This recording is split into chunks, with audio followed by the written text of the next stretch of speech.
Guys welcome back to let's study and the classes में मैं आप सभी का स्वागत करता हूं। मैंने आपसे कहा था कि मैं आपके लिए एमसीक्यू लेके आया हूं।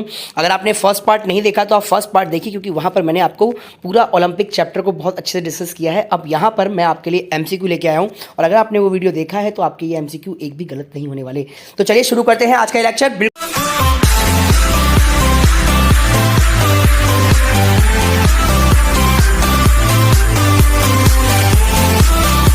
बिल्कुल बने रहिएगा मेरे साथ। आपके बिल्कुल 5 से 7 नंबर जो भी इस चैप्टर से आने वाले हैं बिल्कुल कहीं नहीं गए। कहता है प्राचीन ओलंपिक खेल की शुरुआत कब हुई थी? तो मेरे भाई आपको पता है प्राचीन ओलंपिक खेल की शुरुआत यानी कि ईसा मसीह के जन्म से पहले हुई थी। तो ये तो हो नहीं सकता, ये हो नहीं सकता, और ये ऐसा कुछ हमने पढ़ा नहीं था। तो हमारा ऑप्शन होगा क्या? B is the right answer of the question. 776 BC यानी बिफोर क्राइस्ट, यानी कि अगर हम बात करें तो ईसा मसीह के जन्म से पहले। एडी और बीसी की फुल फॉर्म, बीसी की फुल फॉर्म भी आप देख लीजिएगा एक बार, लिखी हुई यहां पर। आगे बढ़ते हैं। प्राचीन ओलंपिक खेल कब बंद कराए गए थे? बिल्कुल जी, मैंने आपको बताया था कि प्राचीन ओलंपिक खेल जो है वो 394 एडी में यानी कि ईसा मसीह के जन्म के बाद आधुनिक काल में बंद कराए गए थे। और किसने कराया था? थियोडोसियस ने। आगे बढ़ते हैं। प्राचीन ओलंपिक खेल किसके द्वारा कराए गए थे? तो याद रखिएगा किसके द्वारा कराए गए थे? रोमन के राजा थियोडोसियस प्रथम के द्वारा कराए गए थे। ऑप्शन आप पढ़ लीजिएगा, मैं डायरेक्ट आपके साथ आंसर डिस्कस कर रहा हूं, उतना समय है नहीं क्योंकि आपका अगले दिन है एग्जाम। तो चलिए जल्दी जल्दी खत्म करते हैं इस पॉइंट को। कहता है प्राचीन ओलंपिक खेल किसके सम्मान में आयोजित किया जाता है? ये भी मैंने बताया था आपको, जीसस यानी ईसा मसीह के सम्मान में। अब कहता है ओलंपिक प्रतीक में कितने छल्ले होते हैं? बताइएगा मेरे भाई, 2, 3, 4 या 5? तो आपने आंसर बता दिया होगा कि 5। बिल्कुल, बहुत बढ़िया। क्वेश्चन नंबर 6, ओलंपिक खेल के समापन के तुरंत बाद कौन सा खेल शुरू होता है? देखिए इस क्वेश्चन को दो तरह से पूछ सकता है कि ओलंपिक खेल के समापन के बाद तुरंत कौन सा खेल शुरू होता है? Para Olympic. या ऐसा बोल दें पैरा ओलंपिक खेल के समापन के बाद कौन सा शुरू होता है? तो आपको बोलना है ओलंपिक। दोनों एक दूसरे से लिंक है। ओलंपिक यूथ के लिए होता है और पैरा ओलंपिक किसके लिए होता है दोस्तों? पैरा ओलंपिक होता है दिव्यांग लोगों के लिए। तो इसका मतलब A is the right answer of this question. आगे बढ़ेंगे 7 क्वेश्चन पर। अंतरराष्ट्रीय ओलंपिक संघ की स्थापना कब हुई थी? अंतरराष्ट्रीय लेवल की बात हो रही है मेरे भाई, बताइएगा। 1894, 1896, 1897 या 1898? तो मैंने बताया था कि 1896 में आपकी ये क्या हुई थी? अंतरराष्ट्रीय की बात हो चुकी थी, यानी स्थापना हो गई थी। प्राचीन ओलंपिक में विजेता को पदक की बजाय डैश से सम्मानित किया जाता था। याद रखिएगा जैतून की पत्तियों से सम्मानित किया जाता था, ना कोई नीम की पत्ती, ना कोई फल, ना कोई गोल्ड मेडल। पहले के जमाने में जैतून की पत्तियां बहुत मायने रखी थी, उससे सम्मानित किया जाता था। आगे बढ़ते हैं। 9th क्वेश्चन, ग्रीष्मकालीन ओलंपिक आधुनिक ओलंपिक खेल की शुरुआत कब हुई? ग्रीष्मकालीन की बात हो रहा है मेरे भाई, यानी आधुनिक की बात हो रही है। तो क्या होगा आंसर? अभी पीछे हमने डिस्कस किया है 1896 एडी। एडी का मतलब एनोडोमिन यानी कि ईसा मसीह के जन्म के बाद। ओलंपिक खेल प्रत्येक कितने वर्ष के बाद होते हैं? ये तो लड्डू क्वेश्चन है आपके लिए, और आपको पता है कि इसका आंसर कितना है? 4। आगे बढ़ेंगे क्वेश्चन नंबर 11, शीतकालीन ओलंपिक खेल पर कहां पर खेले जाते हैं? तो मेरे भाई इसका भी आंसर पता होगा आपको, बर्फ में खेले जाते हैं। आगे बढ़ेंगे। यूथ ओलंपिक की शुरुआत कब हुई थी मेरे भाई? तो आपको याद रखना है 2010 में हुई थी।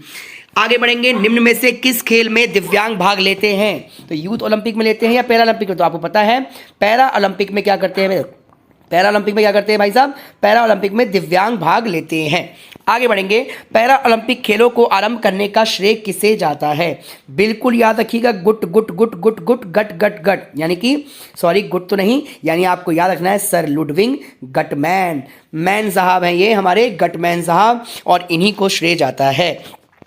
भारतीय ओलंपिक संघ की स्थापना कब हुई थी? तो भारतीय यानी इंडियन ओलंपिक जो कमेटी है उसकी स्थापना हुई थी 1927 में। डेट बहुत इंपॉर्टेंट है। और इसके अध्यक्ष कौन है ये भी आपको याद रखना है, कोई टाटा करके है। आगे देखते हैं।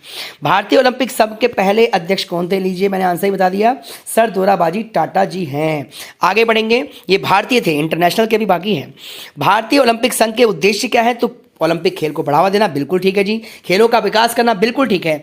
अंतर्राष्ट्रीय ओलंपिक समिति तथा भारतीय ओलंपिक समिति के नियमों को लागू करना, बिल्कुल ठीक है। यानी कि ये सारी बातें, सभी चीजें यहां पर बिल्कुल सत्य है। आगे बढ़ेंगे। 18 क्वेश्चन, अंतर्राष्ट्रीय ओलंपिक समिति के मुख्य कार्य क्या हैं? खेल कार्यक्रम के संयोजन और खेलों में मेजबान देशों का चुनाव करना। हाँ जी। ओलंपिक खेलों के आयोजन स्थल का निर्माण करना, बिल्कुल निर्णय लेना। और प्रतियोगिता के लिए मौलिक नियमों का निर्धारण करना, बिल्कुल सही है। तो सारी बातें बिल्कुल सत्य हैं यहाँ पे। D is the right answer of this question. Rapid fire भाग रहे हैं हम बहुत तेजी से।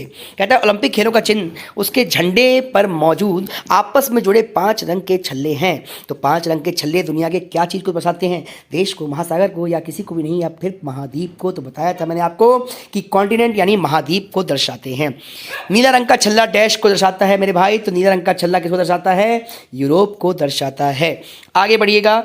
आईओसी के अध्यक्ष यानी कि इंटरनेशनल ओलंपिक कमेटी के अध्यक्ष कौन है? तो याद रखिएगा थॉमस बॉस, यानी A is the right answer of this question. A is the right answer of this question. निम्न में से कौन सा सिंबल ओलंपिक फ्लैग का प्रतीक है? तो भाई साहब इस क्वेश्चन में आपका जो सही आंसर है वो है 5 महाद्वीप। आगे बढ़ेंगे। 22वां क्वेश्चन है हमारा। 23वां क्वेश्चन क्या कहता है, चलिए देखते हैं। तो 23 क्वेश्चन कहता है प्राचीन ओलंपिक खेलों में से कौन भाग नहीं ले सकता? तो प्राचीन में महिलाएं, गुलाम जो यूनान का नागरिक ना हो, या उपयुक्त सभी। तो याद रखिएगा गुलाम लोग नहीं लेते थे, महिलाएं भी लेती थी प्राचीन में, गुलाम भी लेते थे। इसका मतलब जो यूनान का नागरिक ना हो वो भी लेते थे, उपयुक्त सभी ही हो गए यहाँ पर। ओलंपिक प्रतीक के नीचे ओलंपिक आदर्श में फोर्टिस का अर्थ क्या है? तो याद रखिएगा अधिक शक्तिशाली, यानी कि खूब पावरफुल व्यक्ति, यानी कि ये C is the right answer of this question. ये 25वां मैचिंग है, इसको आप थोड़ा ठीक कर लीजिएगा। थोड़ा सा यहाँ पर कुछ लिखने में मिसप्रिंट हुआ है। नीले का क्या होगा आपको पता है? यूरोप। येलो का क्या होगा ये आपको, और ब्लैक का अफ्रीका। इस तरह से आप मैचिंग कर लीजिएगा यहाँ पर। लेकिन एक चीज़ गड़बड़ है कि यहाँ पर अमेरिका नहीं होगा, यहाँ पर कुछ चेंजेस आके यहाँ पर ऑस्ट्रेलिया होगा। तो ये क्वेश्चन हम स्किप करते हैं। बाकी यहाँ पर थोड़ा सा इसके ऑप्शन में मिसप्रिंट हो गई है। बाकी अगर आपको पता है तो आप इसका आंसर, आपको सारे झंडों के बारे में पता होना चाहिए कि मतलब सारे कलर्स के बारे में पता होना चाहिए कि कौन सा कलर किस महाद्वीप के कॉन्टिनेंट के लिए है। इसके ऑप्शन थोड़ा सा यहाँ पर मेरे से मिस्टेक हो गए हैं। आगे बढ़ते हैं। आईओए के प्रथम अध्यक्ष डैश थे। आईओए के प्रथम अध्यक्ष कौन थे? इसका मतलब हो गया यहाँ पर आपके इंडियन ओलंपिक एसोसिएशन या इंडियन ओलंपिक कमेटी के जो प्रथम अध्यक्ष थे वो कौन थे भाई साहब? वो थे हमारे टाटा जी, सर दोराबजी टाटा। आगे बढ़ेंगे। ओलंपिक के सिद्धांत में सिटियंस, अल्टियंस और फोर्टियंस शब्द किसने दिए थे? तो ये भी आपको बिल्कुल याद रखना है, इंपॉर्टेंट क्वेश्चन है। हेनरी डीटोन ने। तो हमने 27 क्वेश्चन आपके साथ डिस्कस किए हैं। उम्मीद करता हूं कि 27 क्वेश्चन में से जितने क्वेश्चन अप्रोक्सीमेट आपके एग्जाम में आने वाले हैं और यहाँ से जरूर आएंगे, और आई होप आ जाए तो बहुत खुशी की बात है। तो चलिए नेक्स्ट वीडियो में मिलते हैं, तब तक के लिए बने रहिए मेरे साथ। जय हिंद, जय भारत। Thanks for watching.